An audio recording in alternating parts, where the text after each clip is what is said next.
खबर 365 न्यूज, आपकी खबर आप तक 365 दिन आपके साथ। पंकज कुमार की जनता से अपील, झाझा को करेंगे विकसित। देखिए, नॉमिनेशन तो करवाए हैं उप मुख्य पार्षद के लिए और झाझा के स्थिति के अनुसार से और हमारे ज़रूरत के अनुसार से बहुत ज़रूरी था नामांकन करवाना। और जिस तरीके से झाझा को देख रहे हैं, हम बाल्यकाल से देख रहे हैं, आज भी बहुत सारा परिवार ऐसा है जहाँ पे पीड़ित शोषित वर्ग जो है आज भी पीड़ित और शोषित ही है। ज़रूरत है ज़मीनी स्तर पे हम कुछ ऐसा काम करें जिससे क्या हो, समाज में बदलाव हो। जैसे हमारा उद्देश्य है कि जगह जगह पे जो है नगर में अगर संभव हो वार्ड स्तरीय, तो हर जगह पे वार्ड पे या तो जीत के करें या फिर सबके सहयोग से करें, पुस्तकालय हर वार्ड में हो हमारे।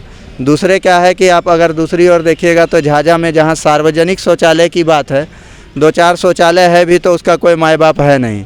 किसी न किसी तरह से कहने का मतलब वो विक्षुब्ध रूप में वो पड़ा हुआ है एक कोने में। जबकि आप थाना रोड चले जाइए, गांधी चौक के नज़दीक देख लीजिए, बस स्टैंड में देख लीजिए, यहाँ तक कि स्टेशन के भी नज़दीक अगर देखेंगे तो वैसी कोई विशेष व्यवस्था नहीं है। हमारा ये प्रयास रहेगा जीतने के बाद कि हम सार्वजनिक शौचालय जगह जगह पे बनवाएं लोगों के सहयोग से या सरकारी फंड से। तीसरा बात है कि आज भी बहुत सारी विधवा महिलाएं ऐसी हैं, वृद्ध महिलाएं ऐसी हैं, बहुत सारे वृद्ध पुरुष ऐसे हैं जिनके नामांकन जो है पेंशन के लिए कई बार भेजा गया, लोग आज भी संघर्षरत हैं, लेकिन उनका क्या है किस वजह से छटाई हो जाता है ये हम नहीं कह सकते। बहुत सारे लोग ऐसे हैं जिनके आस में जो इस आस में लगे हुए हैं कि कभी सरकारी लाभ मिलेगा हमको, उनके घर परिवार में भी उनको देखने और सींचने वाला कोई नहीं है। और ऐसे लोगों का अगर वृद्धा पेंशन या विधवा पेंशन या जो भी सरकारी योजना आता है, अगर उसकी छटाई हो जाती है तो यह आत्मिक रूप से दुखित करने वाला होता है। और हम इसके खुद पीड़ित हैं, भुक्तभोगी रहे हैं व्यवस्था का, लोगों का, जहाँ पे दोहरी नीति रही है शोषण करने की। ऐसे लोगों से हम अनुरोध करेंगे, आप जहाँ से भी जिस भी वार्ड से जीत करके आते हैं तो आप ऐसे लोगों का शोषण ना करें। और हम अगर जीत के आए तो हमारा पहला प्रयास यही रहेगा कि घर घर घूमकर जिनका पेंशन रुका हुआ है या किसी तरह का शैक्षणिक छात्रवृत्ति रुका हुआ, आर्थिक स्थिति से जूझ रहे हैं, सामाजिक स्थिति से जूझ रहे हैं, राजनीतिक स्थिति से जूझ रहे हैं, उनको सुविधा मुहैया करवाएं। चाहे ये जन बल से हो, धन बल से हो, लोगों के सहयोग से हो, वैचारिक मंच के द्वारा हो, हमारा ये पहला प्रयास रहेगा। तीसरी बात, अगर हम झाझा के विकास को लेकर बात करें तो कभी ऐसा सामूहिक प्रयास नहीं किया गया। हम चाहते थे कि जो भी प्रतिनिधि हमारे यहाँ खड़े हो रहे किसी भी वार्ड से, उनका एक सामूहिक संगोष्ठी हो और पब्लिक के द्वारा ये विचार रखा जाए कि झाझा का ज़रूरत कैसे पूरा हो। आज झाझा में बेरोजगारी बार ऐसा देखा और पाया गया है कि लोग प्राइवेट कंपनियों में जाकर काम कर रहे हैं, लेकिन उनसे काम करवा लेने के बावजूद 2 महीना, 4 महीना, 6 महीना उनको जो है वेतन नहीं दिया जाता है। हर जगह पे प्राइवेट कॉन्ट्रैक्टर वाला हिसाब किताब है और वैसे लोग आकर के फिर यहाँ पे विचलित और शोषित जीवन फिर से जीने को मजबूर हो जाते हैं। ये कितनी दुखद बात है कि ऐसे लोग पहाड़ी क्षेत्र में जो रह रहे हैं, जो ग्रामीण क्षेत्र में रह रहे हैं, उनका सर्वस्व देने के बाद भी आज उत्थान नहीं हो पा रहा।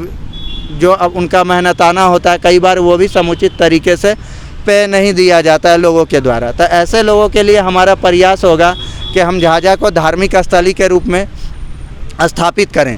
हम जीते या हारे ये कोई मकसद नहीं है हमारा, एक मकसद है कि जन कल्याण करना है, लोगों का सेवा करना है और राष्ट्र स्तर पे, राज्य स्तर पे हमारे झाझा का पहचान हो। इसके लिए बहुत ज़रूरी है कि झाझा को धार्मिक स्थली के रूप में हम विकसित करें। चूँकि हम कोई उद्योगपति हैं नहीं, तो उद्योग धंधा लगाने का कोई वादा नहीं कर सकते, लेकिन ये हमारा बहुत दिल से प्रयास रहेगा कि झाझा में जितने भी हमारे सदस्य हैं, जो भी वोटरधारी हैं, जो भी छात्र हैं या और तरह तरह के जो भी जिस अवस्था में व्यवस्था में जी रहे हैं, उनका कुछ हो चाहे नहीं हो, मुट्ठी भर अंशदान जो है हमको मिले।